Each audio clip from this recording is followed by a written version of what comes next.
Process और cognitive perspective.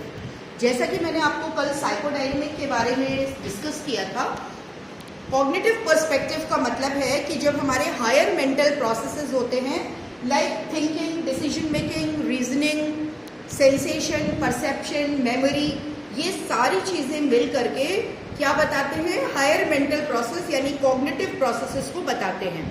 तो जब मनोविज्ञान में हमारी जो उच्च मानसिक प्रक्रियाएं हैं उनका अध्ययन किया जाता है तो हम उसको संज्ञानात्मक परिदृश्य या कॉग्निटिव पर्सपेक्टिव कहते हैं।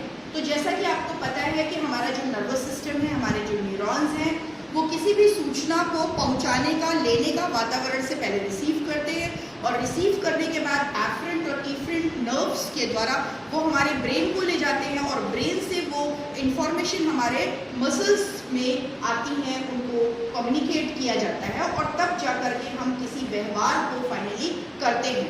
तो वो सारी प्रक्रियाएं जो कि जिसमें हमारी memory, mental images, decision making, perception, problem solving behavior. Problem solving behavior is also a very important part in our daily life. हर दिन प्रतिदिन हमारे सामने बहुत सारे चैलेंजेस आते हैं, प्रॉब्लम्स आती हैं और उन प्रॉब्लम्स को डील करने के लिए हम अपनी जो भी परसेप्शन, सेंसेशन, इनसाइट थ्योरी, अभी आगे चल के आप लोग पढ़ेंगे कि इनसाइट थ्योरी क्या होती है, specially related to problem solving. तो उन सारी चीज़ों को समग्रता से मिला करके हम कॉग्निटिव पर्सपेक्टिव का अध्ययन करते हैं, स्टडी करते हैं। I hope is it clear? Okay, next पे हम लोग जनरल साइकोलॉजी की बात करें। उसमें कुछ सिमिलरिटीज़ होती हैं, डिफरेंशियल साइकोलॉजी, ये सारी चीज़ें मैं आपको पहले भी बता चुकी हूँ। एक्सपेरिमेंटल जिसमें information processing, thinking, perception, non experimental, social, developmental, organisational. लेकिन ऐसा नहीं, अगर इसको भी हम कंट्रोल्ड और एक्सपेरिमेंटल कंडीशन में करते हैं तो वो एक तरीके से एक्सपेरिमेंट के रूप में ही स्टडी की जाएगी। बायोसाइकोलॉजी, आप बायोसाइकोलॉजी जिसमें कि हम एक नया ब्रांच है, मनोविज्ञान का न्यू ब्रांच है जिस पर आजकल बहुत स्टडी हो रहा है, बायोसाइकोलॉजी। बायोसाइकोलॉजी का यहाँ पर ये बताया है कि ब्रेन एंड बिहेवियर यानी आपके ब्रेन में जो कुछ चल रहा है और हम कैसे उससे प्रभावित होते हैं, अफेक्ट होते हैं और उसके बाद हम क्या व्यवहार एक्चुअली में करते हैं। जेनेटिक्स एंड बिहेवियर, ये तो आपको पता ही है कि हमारा जो कुछ भी व्यवहार होता है वो जेनेटिक्स और एनवायरनमेंट के बीच की इंटरेक्शन होती है। हमारे जो वातावरण है और जो जीन्स है ये आपस में इंटरैक्ट करते हैं और जो जिस तरह से डोमिनेट करता है उसके अकॉर्डिंग बिहेवियर होता है।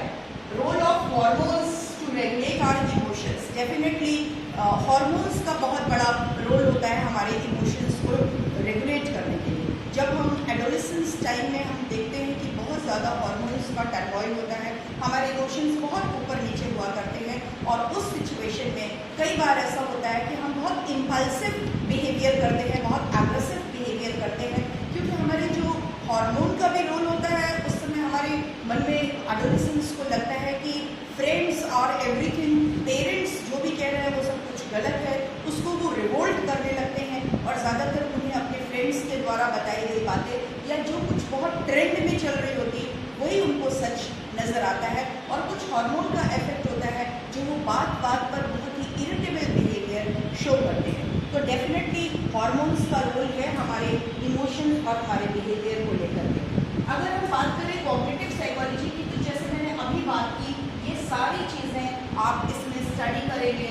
इंफॉर्मेशन प्रोसेसेस, मैंने अभी बताया कि हमारा जो नर्वस सिस्टम होता है कैसे हमारे इंफॉर्मेशन की प्रोसेसिंग होती है और फाइनली हम कैसे बिहेव करते हैं। Memory, thinking, problem solving, decision making, even decision making में भी हम ये देखते हैं कि हमारे लिए क्या ज़्यादा फायदेमंद है, क्या नुकसानदेह है, किस चीज़ के दूरगामी क्या प्रभाव पड़ेंगे और कौन सी चीज़ हम शॉर्ट टर्म में प्राप्त कर सकते हैं, किन चीज़ों के लिए हमें लॉन्ग टर्म गोल्स बनाने चाहिए। लैंग्वेज, भाषा का भी बहुत रोल होता है। अभी जो कुछ मैं आपको समझा रही हूँ या जो कुछ भी एक्सप्लेन कर रही हूँ, मैं उसमें किसका सहारा ले रही हूँ? लैंग्वेज का। तो language is a very important tool to communicate.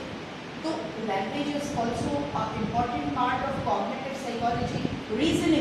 Reasoning हम करते हैं, कोई भी चीज़ हमें प्राप्त करनी है, अचीव करनी है या नहीं अचीव करनी है, या हमारे क्या गोल्स हैं और उसके पीछे क्या रैशनैलिटी है, क्या क्या चीज़ें, क्या रीजंस है, क्यों हम उस गोल को प्राप्त करना चाहते हैं, या हमने अपनी गोल सेटिंग में उसी लक्ष्य के लिए क्यों अपने आप के लिए निश्चित कर रखा है। तो रीजनिंग हर समय लेते हैं, एवरीडे, हर 24 घंटे में बहुत सी ऐसी घटनाएं आती हैं जहां पर कि हम अपने रीजंस को अप्लाई करते हैं और उसके थ्रू हम सारी चीज़ों को करना चाहते हैं, कर पाते हैं। अब बात आती है comparing animals human behaviour in some respect like queen bee. मतलब ये बता रहे हैं कि बहुत सारे ऐसे लीडरशिप बिहेवियर होते हैं जिसमें कि हम ये कभी कभी कंपेयर करते हैं कि हनी बी या जो क्वीन होती है वो कैसे सबको गाइड करती है, एक लीडर की तरह कैसे गाइड करती है और कैसे